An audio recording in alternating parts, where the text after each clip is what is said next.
Каражат каалагандай жумшалбайт, чектөөлөр абдан татаал.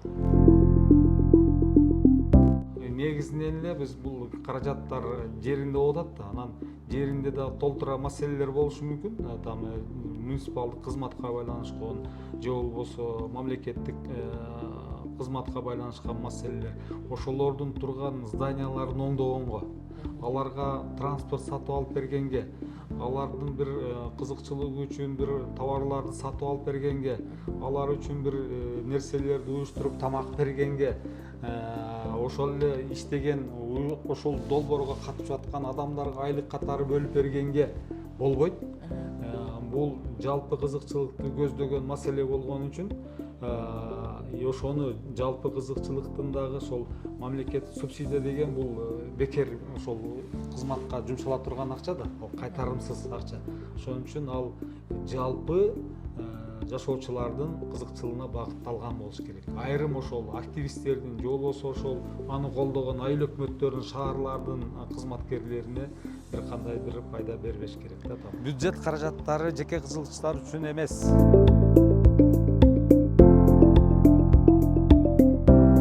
Топту биз 5 адамдан кем болбосун деп атабыз. Анын ичинен биздин айылда жашаган бир биздин азыр адамдарыбыз эки жакка чыгып жер шаарларды көрүп келип атат да. Жакшы тажрыйбаны көрүп келиши мүмкүн, жакшы ошолорду бизге ашырсак деген болушу мүмкүн. Анан өзүнө кызыктар тараптарды топтош керек да.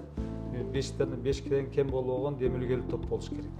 Ал демилгелүү топ анан муну макулдашып ошол керек дегенден кийин ошол жерде жашаган адамдардын 50%-нан кем эмеси дагы макул болуш керек да, ошо бизге керек деп.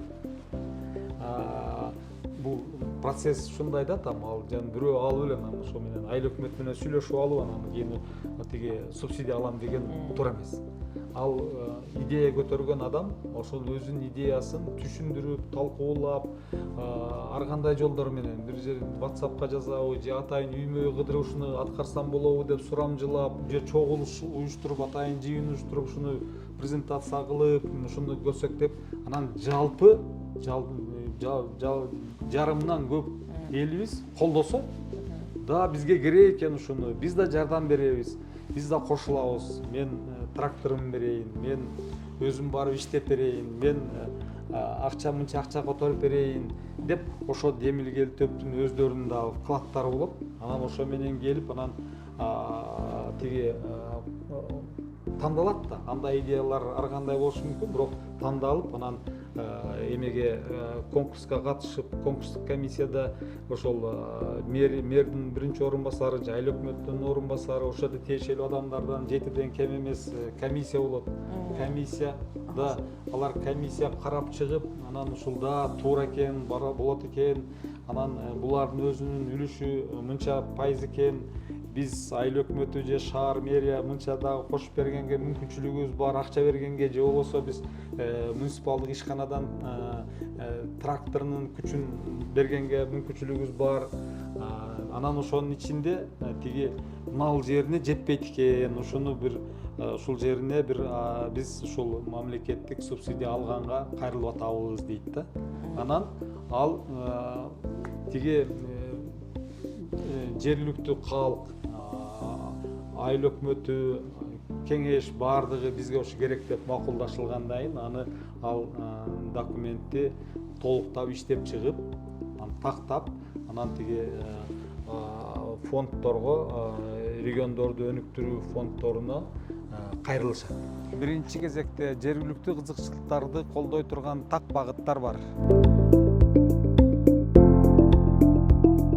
Жана башында айтып кеттим, дагы бир жолу ошол жериндеги жашаган элибиздин 50%-нан кем эмеси колдогон долбоорлор. Да? Анын ичинен ага аялдардын катышуусу басымдуураак болгон. Анан ошол жерде жумуш орун уюшууга мүмкүнчүлүк берген долбоор. Анан ошол жерде биздин жашоочуларга инфраструктура маселелерин чечкенге багытталган, элдин муктаждыгына керек болгон эмелер болот. Анан ал тиги эмесин өзүн биздин жобо менен бекиткенбиз, ал бааланат. Ар бир ар бир аракет, ар бир ошол эле эл канча катышты, аялдардын үлүшү канча, берки катышкандардын үлүшү канча, алар ошо кошумча бир каражаттарды башка жактан таап келдиби, келбеди, баардык ошолорду эсептелип, бааланып, анан ошол баалоонун негизинде анан колдоого алынат да.